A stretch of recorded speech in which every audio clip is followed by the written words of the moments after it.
آج حسنین عظیم ہونے کے ساتھ ساتھ مظلوم بھی ہے۔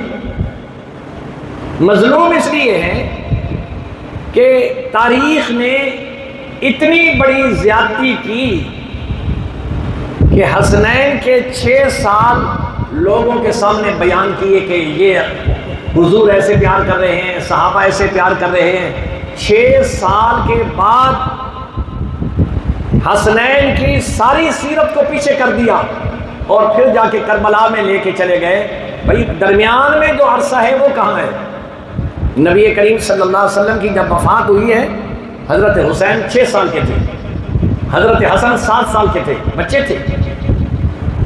اس کے بعد جب حضور نبی کریم صلی اللہ علیہ وسلم پردہ فرما گئے، دنیا سے تشریف لے گئے، تو حسنین کریمین کی جوانی کیسے گزری، کہاں گزری، کس کے ساتھ گزری، نمازیں کہاں پڑھی، یہ ساری کی ساری لوگوں سے مخفی کر دی۔ حالانکہ حسنین کریمین سے صحابہ کرام رضوان اللہ تعالیٰ علیہ مجمعین کی محبت و مودت کو آپ دیکھیں، قابل دید ہے۔ حضرت ابو بکر صدیق رضی اللہ تعالیٰ عنہ کا دور آیا، ایک دن حضرت ابو بکر صدیق رضی اللہ تعالیٰ عنہ عصر کی نماز پڑھ کے باہر نکلے، حسن و حسین کھیل رہے، بچے جو تھے۔ حضرت ابو بکر صدیق رضی اللہ تعالیٰ عنہ اچانک جس طرح کوئی لاڈ پیار سے بچے کے پیچھے بھاگتا ہے نا، وہ حسنین کریمین کے پیچھے بھاگ رہے ہیں، وہ آگے نکل رہے ہیں، چاچا سے آگے بھاگ رہے ہیں۔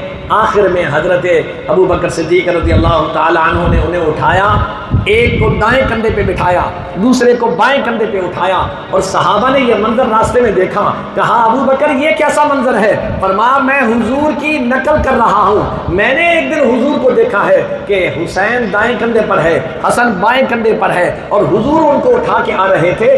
آج میں ان پیاروں سے محبت کر کے نبی کی سنت کو زندہ کر رہا ہوں۔ حسنین کریمین سے پیار اسی طرح فرما رہے ہیں۔ حسنین کریمین کا وظیفہ، آج کہتے ہیں اہل بیت کو تو کسی نے پوچھا ہی نہیں، لوگ تاریخی روایات کے پیچھے چلے جاتے ہیں، کہتے بڑی زیادتی ہے۔ یہ کیسے ہو سکتا ہے؟ جس حسین کو نبی کریم صلی اللہ علیہ وسلم پیار کر رہے ہیں، صحابہ دیکھ رہے ہیں، نماز پڑھے، حسنین آ کے کندھے پہ چڑھ جاتے ہیں، بچے ہیں۔ حضور جس حسن و حسین کے لیے اپنے سجدے کو طویل کر دیتے ہیں اور یہ منظر صحابہ دیکھ رہے ہیں، کیا وہ نبی کے اس منظر کو دیکھنے کے باوجود حسنین کریمین سے حضور کے بعد پیار نہ کرے؟ عقل تسلیم کرتی ہے؟ جو نبی کی ایک ایک ادا پہ اپنا قربان ہونے کے لیے تیار ہے۔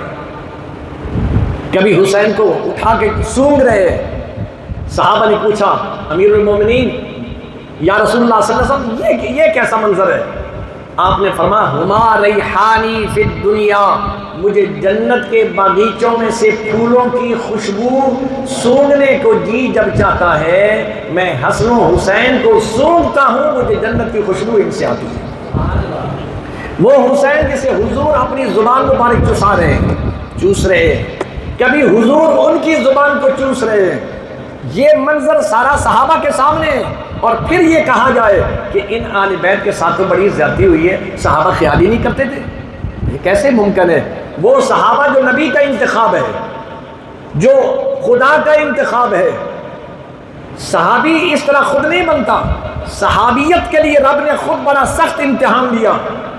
فما اولئک الذین امتحن اللہ قلوبہم للتقوی، او کائنات والو، میرے نبی کے صحابہ وہ ہیں جو ایسے ہی صحابی نہیں بن گئے، بلکہ میں نے سلیکشن کی ہے، میں نے ان کے دلوں کو ٹٹولا ہے، دل کے بھید کو خدا کے بغیر کوئی نہیں جانتا ہے۔ اللہ فرماتے ہیں لہم مغفرۃ ورزق کریم، صحابہ وہ ہیں جن کے دل میں سچی محبت میرے نبی کی ہے، میرے نبی کی گھرانے کی محبت موجود ہے۔ وہ سیدنا ابو بکر صدیق کا دور ہو، انہوں نے خالی نہیں چھوڑا، صحابہ کی پوری سرپرستی فرمائی ہے، ان کے وظائف مقرر کیے ہیں، بلکہ سیدنا عبد الرحمن بن عوف رضی اللہ تعالیٰ عنہ نے جائیدادیں ازواج مطہرات کے لیے وقف کر دی تھی تاکہ حضور کے بعد حضور کے گھرانے کو کوئی تکلیف نہ ہو. ان کے ہزاروں کے حساب سے ماہانہ وظیفہ مقرر کیا گیا تھا. حسنین کریمین کا بھی وظیفہ مقرر تھا.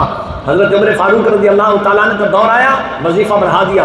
5000 درہم جو بدری صحابہ جن کا سب سے زیادہ حصہ ہوتا تھا اس کے برابر حسنین کریمین کو وظیفہ دیا جا رہا تھا. اور یہ وظیفہ دینا کوئی احسان نہیں, حق ہے اہل بیت کا.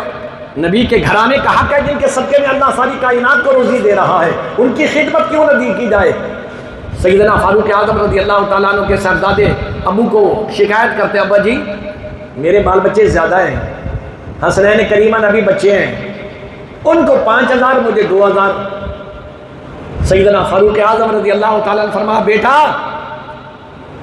تیری ماں فاطمہ کے ساتھ مقابلہ کر سکتی ہے, تیرا نانا محمد الرسول اللہ کے ساتھ مقابلہ کر سکتا ہے, اس کی نسبتیں اتنی اعلیٰ ہیں, میں ساری کائنات اٹھا کے حسین کو دے دوں پھر بھی وہ کم ہے, اس لیے میں اس کے ساتھ آئندہ مقابلہ بازی نہیں کرنی.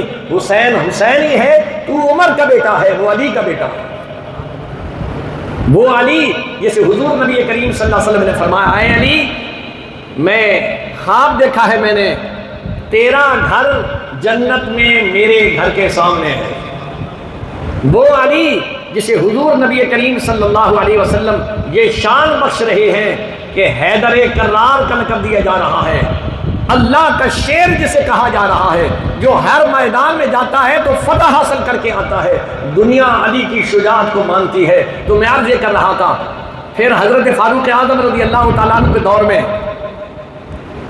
اللہ تبارک و تعالیٰ نے جو فتوحات حضور کے زمانے میں حضور نے خوشخبری سنائی تھی نا, وہ خوشخبریاں زیادہ تر فاروق اعظم کے دور خلافت میں پوری ہوئی ہیں. ایران فتح ہوا, بڑے بڑے ملک فتح ہوئے, وہاں سے جو مال غنیمت آتا تھا اس کے اندر تمام ازواج مطہرات کا حصہ ہوتا تھا, آل بیت کا حصہ ہوتا تھا. لیکن جو کپڑے آئے نا, حضرت عمر فاروق نے سارے تقسیم کر دیے. حسنین کریمین نے کہا, چچا کپڑے کے تقسیم کے وقت ہمیں بھول گئے ہو. عمر فاروق نے کیا جواب دیا, فرمایا بیٹا وہ جو کپڑے تھے نا وہ تمہاری شان کے حساب سے نہیں تھے, میں نے تمہارے لیے جوڑے کے لیے 2 بندوں کو یمن بھیجا ہے. یمن کے کپڑا بڑا مشہور تھا, وہاں سے جوڑے آئے, سیدنا فاروق اعظم رضی اللہ تعالیٰ عنہ نے سلوا کر ان شہزادوں کو پہنائے اور کائنات والوں کو کہا یہ ہے ان کی شان اس کپڑے کے حساب. اور جو پہلے مال غنیمت کے کپڑے آئے تھے میرے دل نے گوارا نہیں کیا یہ کپڑے دیے جائیں, اعلیٰ قسم کے کپڑے دیے گئے.